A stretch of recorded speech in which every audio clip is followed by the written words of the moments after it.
मंगलम भगवान विष्णु मंगलम गरुड़ध्वज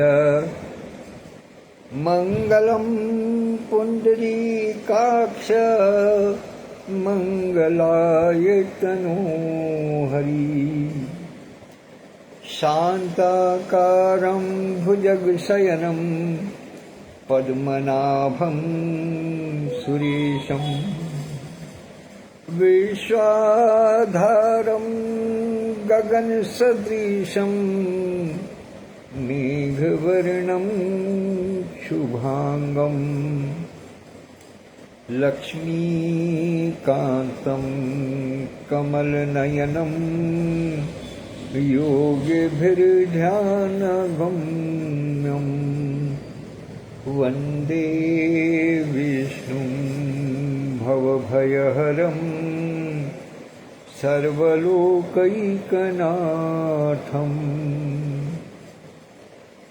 कर्पूरगौरं करुणावतारं संसारसारं भुजगेन्द्रहारं सदा वसन्तं हृदयारविन्दे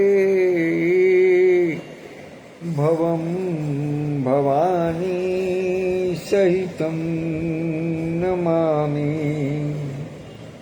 भवं भवानी सहितं नमामि। भगवान भोलेनाथ, माता पार्वती,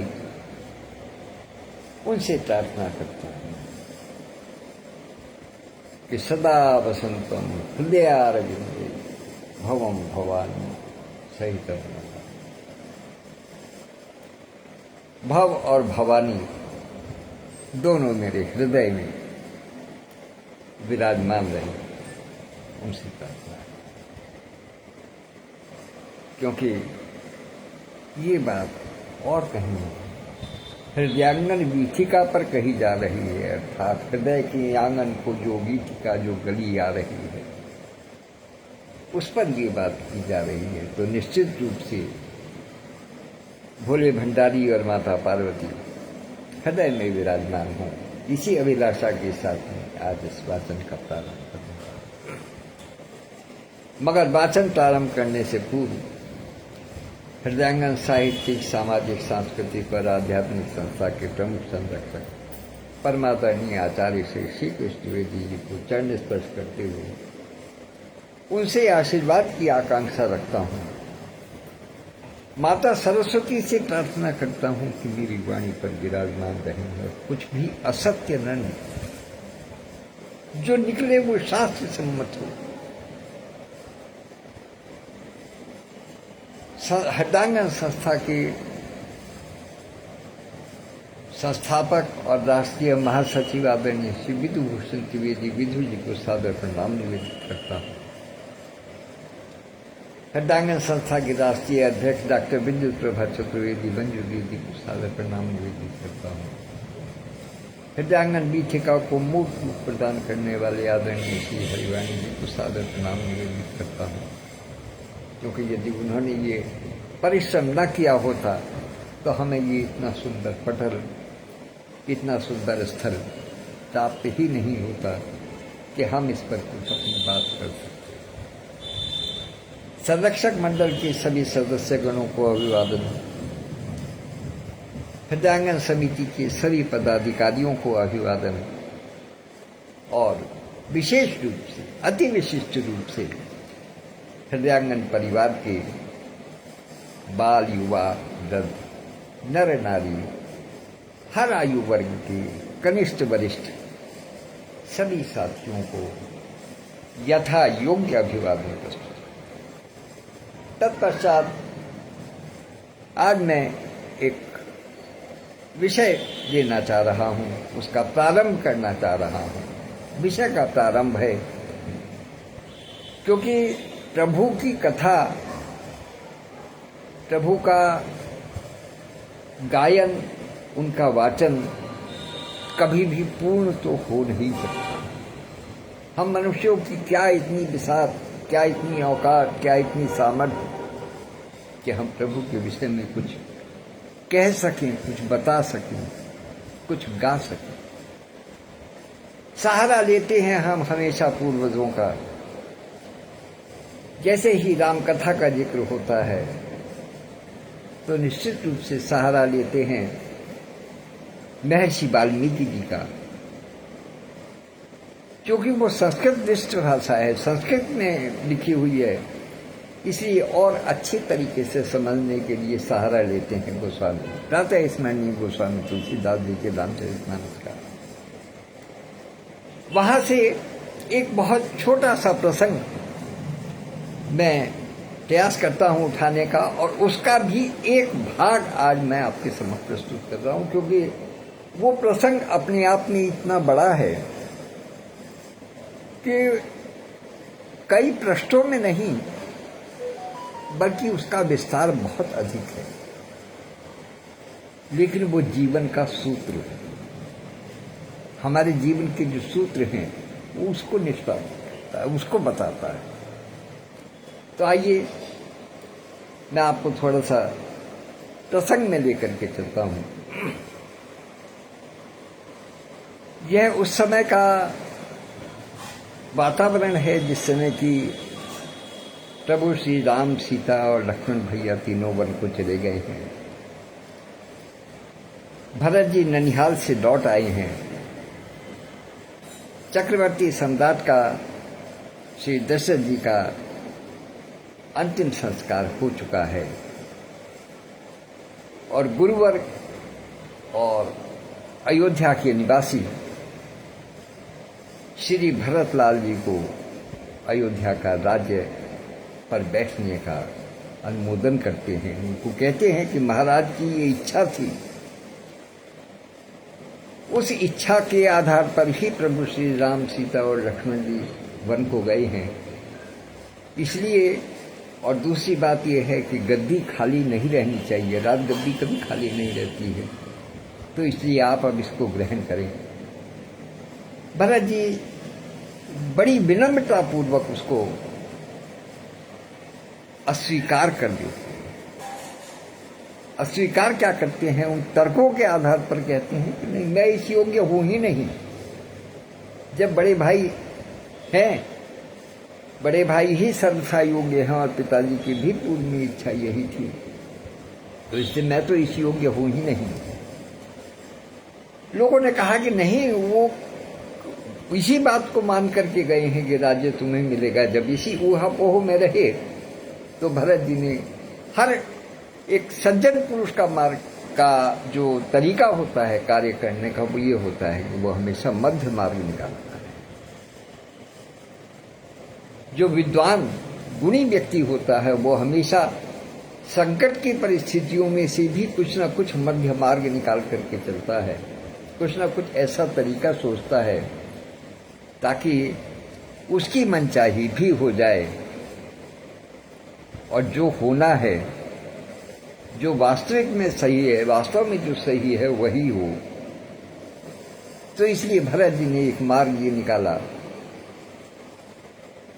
कि ठीक है, आप लोग कहते हैं तो मैं आपकी बात को मान जाऊंगा, लेकिन इससे पहले, क्योंकि जिस समय भ्राता श्री राम जी वन को गए उस समय मैं यहां उपस्थित नहीं था, इसलिए मेरी इच्छा यह है कि मैं एक बार प्रभु श्री राम के पास जाकर के उनके दर्शन करूं वन में, वो जहां हैं, और उनसे विनती करूं कि वो अयोध्या लौटें।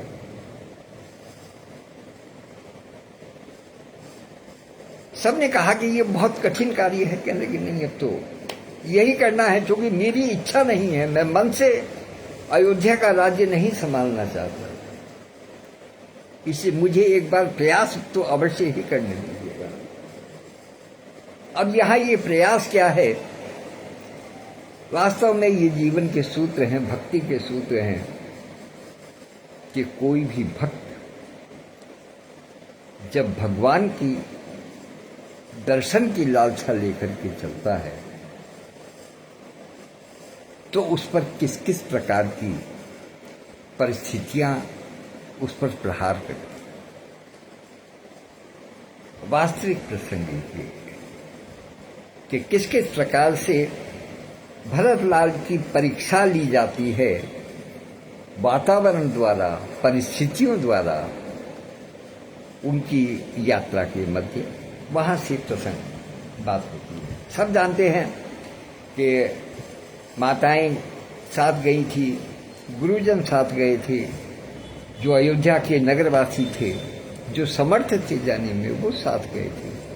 तो पूरा एक समाज एक प्रकार से अयोध्या नगरी का जो एक पूरा प्रतिनिधित्व था वो करने के लिए गया। और चूंकि राजा होने वाले राजा साथ जा रहे थे और जिनको राजा पहले बनाया गया था, जिनको पहले युवराज घोषित किया गया था, उनसे मिलने के लिए जा रहे थे, तो निश्चित रूप से जो चतुरंगिणी सेना है वो भी साथ थी। अब ऐसी स्थिति में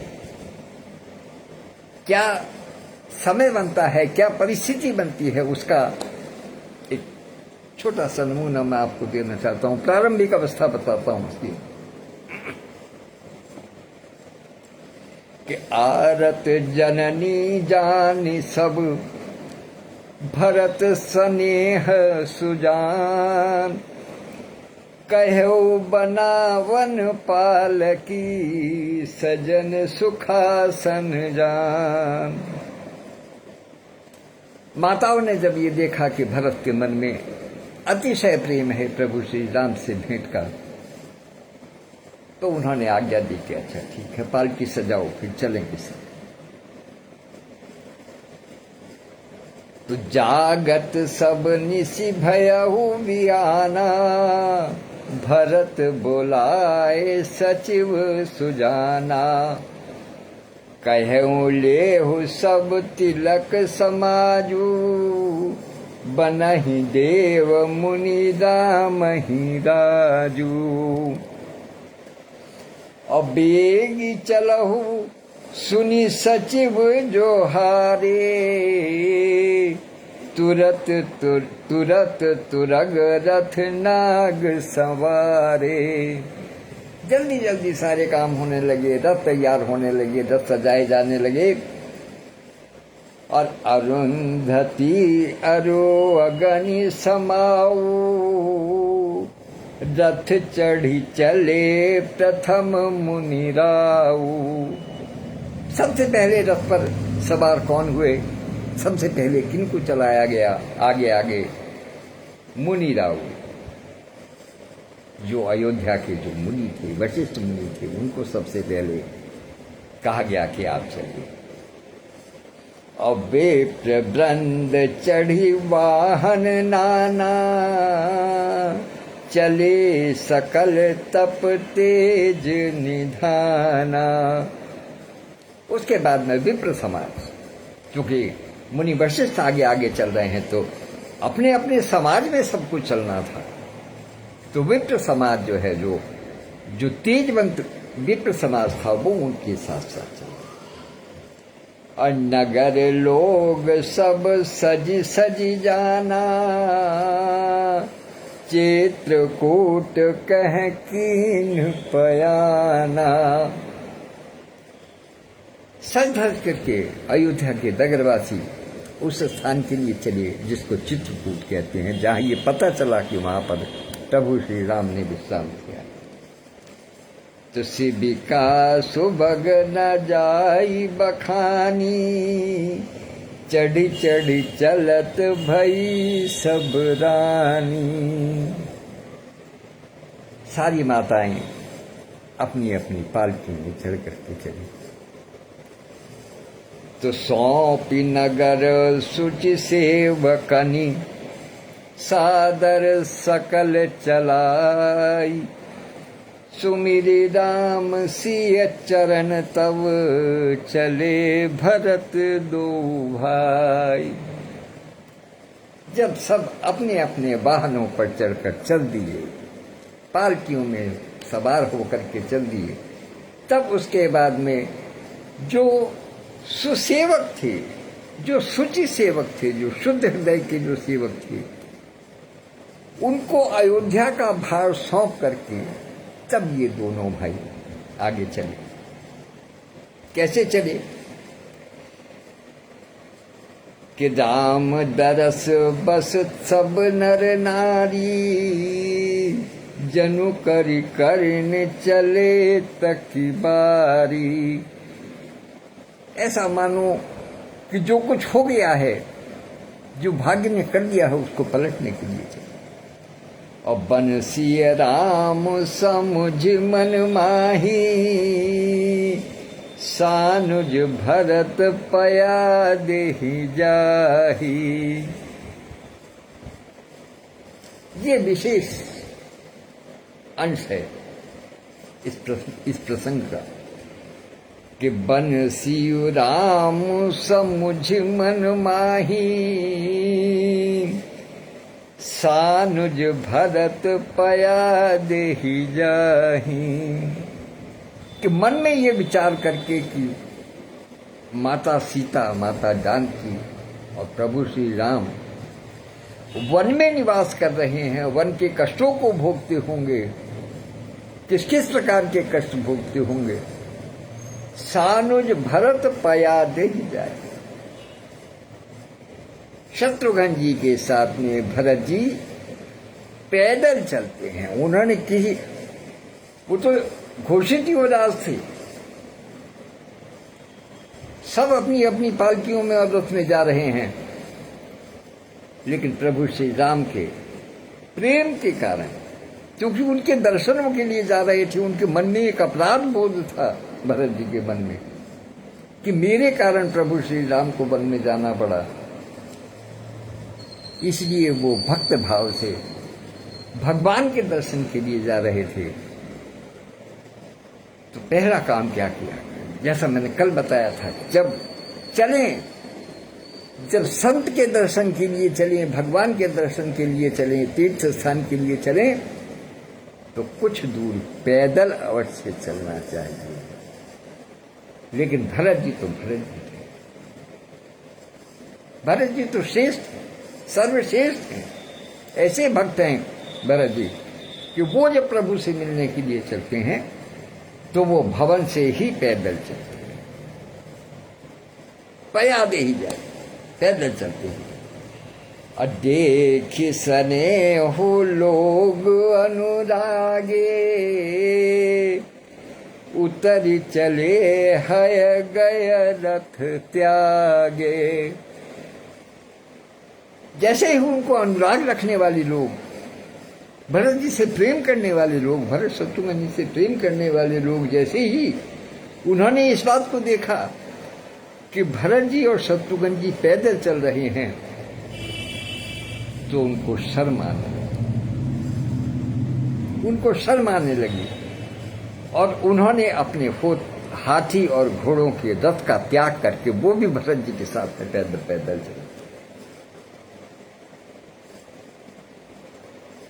पहला व्यवधान क्या आता है, जब भक्त किसी भगवान के दर्शन के लिए चलता है, किसी सच्चे कार्य के लिए चलता है, तो पहला व्यवधान क्या आता है कि जो उसके जानने वाले हैं, जो उसके परिचित हैं, जो उससे प्रेम रखते हैं, वो उसकी राह में उसके साथ साथ चलने का प्रयास करते हैं, भले ही उनको कितना भी कष्ट क्यों न हो। किस लिए? इसलिए कि हो सकता है कि वो हमें ये देख करके कि हम उसके कारण कष्ट उठा रहे हैं, वो स्वयं रथ पर सवार हो जाएं। ये उनका मंतव्य था। ये पहला व्यवधान था उनकी वैचारिक यात्रा में, भगवान से मिलने की यात्रा में ये पहला व्यवधान था। अब ये व्यवधान किस प्रकार से दूर होता है, कैसी बात बनती है, वो देखेगा कि जाई समीप राखी निज डोली, राम मातु मृदुबानी बोली। ऐसी स्थिति को देख करके जब माता कौशल्या ने जब ये देखा कि भरत के जो स्नेह करने वाले हैं, भरत के जो प्रेम करने वाले हैं, वो भरत जी के पैदल चलने के कारण उनके पीछे पीछे पैदल चलने लगे हैं, क्योंकि वो उनके सामने रथ पर नहीं सवार होना चाहते। रथ पर कैसे सवार हों? जिसको मानते हैं, जिसको दिल से मानते हैं और दिल से ना भी मानते हो, जिसको दिखाना चाहते हो कि हम तुम्हारे साथ हैं, तो वो कैसे पैदल ना चलें? तो उनके कष्ट को, उनकी पीड़ा को अनुभव करते हुए माता कौशल्या ने अपनी डोली भरत जी के पास ला करके रोकी और तब उनसे मधुर वचन में बोली। क्या बोलती हैं? माता कौशल्या भी अपने आप में बहुत विदुषी हैं। उन्होंने भी कुछ मार्ग निकालने का प्रयास किया कि जाई समीप राखी निज डोली, राम मातु मृदुबानी बोली, तात चढ़ऊ रथ बलि महतारी, होई प्रिय परिवार दुखारी। कितनी बड़ी बात कही कि हे तात, हे पुत्र, मैं तुम्हारी महतारी, तुम्हारी बलिहारी जाने को तैयार है। तुम्हारी बलैया लेती हैं, तुम्हारी भावनाओं को समझते हैं, लेकिन कोई प्रिय परिवार दुखारी। तुम्हारा जो प्रिय परिवार है, तुम्हारे जो प्रिय लोग हैं, तुमसे जो अनुराग रखने वाले हैं, तुमसे जो स्नेह रखने वाले हैं, वो तुम्हारे कारण इस समय कष्ट पा रहे हैं। कष्ट क्यों पा रहे हैं? क्योंकि उन्हें तुम्हारे साथ पैदल चलना पड़ रहा है। इसलिए तुम रथ पर चढ़ो, रथ पर चलो, तुम पैदल मत चलो। बाधा उत्पन्न हो गई कि उन्होंने मन में ये विचार किया था कि प्रभु श्री राम और सीता जब वन की जो कठिनाइयां हैं उनको सह रहे हैं, तो मुझे कम से कम पैदल तो चलना चाहिए। प्रभु श्री राम भी वन में पैदल चल रहे हैं, तो मुझे भी पैदल चलना चाहिए। लेकिन उनका संकल्प कहाँ टूटा, किस प्रकार से टूटा कि पहले जो उनके प्रियजन थे उन्होंने इस बात का एहसास कराया कि भाई हम तुम्हारे साथ हैं, कैसे भी सही आपको कष्ट हो रहा है, हम भी कष्ट सह लेंगे, लेकिन आपके साथ चलेंगे। कि हो सकता है इस विचार को लेकर के वो हमारा कुछ ख्याल करें। लेकिन जब भरत जी ने उनका ख्याल नहीं किया, उनकी बात नहीं मानी, या उनकी जो विचार थे उनको मन में इतना अधिक महत्व नहीं दिया, तब माता ने कहा कि तुम रथ पर चढ़कर चलो, तुम्हारे जो प्रिय हैं वो कष्ट पा रहे हैं। कि तुम्हारे चलत चलहि सब लोगो,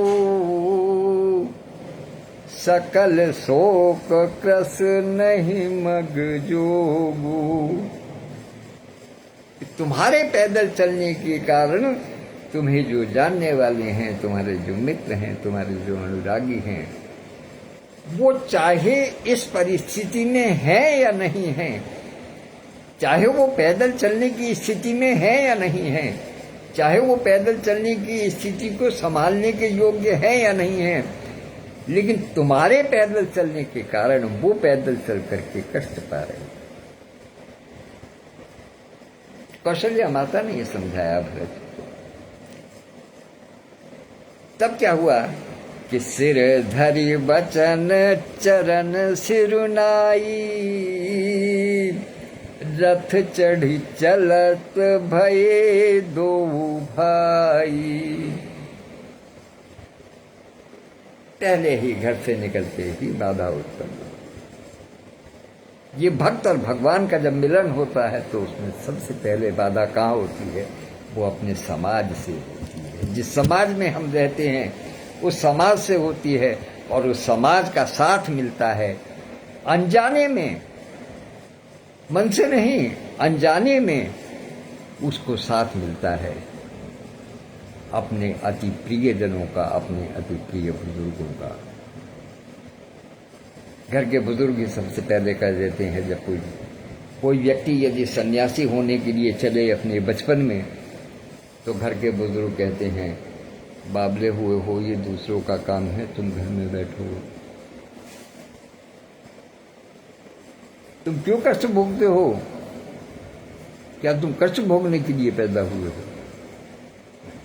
चल, तो उन्होंने, और भरत जी की और शत्रुघ्न जी की विनम्रता देखिएगा, उनकी आज्ञाकारिता देखिएगा कि उन्होंने कौशल्या माता के चरणों में सिर नवा करके उनकी बात को स्वीकार किया और रथ पर चढ़ करके दोनों भाई चले, तब वो रथ पर चले। तमसा प्रथम दिवस करी जा बासु, दूसर गोमती तीर निवासु। पहला दिवस पर विश्राम किया तमसा नदी पर, जो आजमगढ़ में है, जहां से मैं इस समय आपके समझ। और दूसरा गोमती तीर निवास, दूसरा लखनऊ में जाकर के विश्राम। पय आहार फल असन एक, निशि भोजन एक लोग, करत राम हित नेम व्रत, परिहरि भूषण भोग। भरत जी ने क्या काम किया? पय आहार फल असन, एक समय भोजन करना, वो भी दुग्ध का या फल का, इसके अतिरिक्त और कोई उन्होंने राशि भोजन का पूरी तरीके से परित्याग कर। अयोध्या से जब साथ चले तो उनके पास सारी व्यवस्था चली, लेकिन एक उन्होंने व्यवधान पहले ही देखा चलते ही चलते, तो उसके बाद में फिर दूसरे की उन्होंने बात, भाई ये तो मेरा ही काम है। ये एक पहला व्यवधान था जिसका मैंने आपको थोड़ा सा अपने मन के अनुसार कुछ अपनी बात बताई। कल इससे आगे चलेंगे, इससे आगे जो दूसरा व्यवधान आएगा हम उस पर बात करेंगे, उस पर चर्चा करेंगे। आज के लिए यही विश्राम लेते हैं, कल इसी कथा प्रसंग में आगे बढ़ेंगे। तब तक के लिए धन्यवाद, नमस्कार।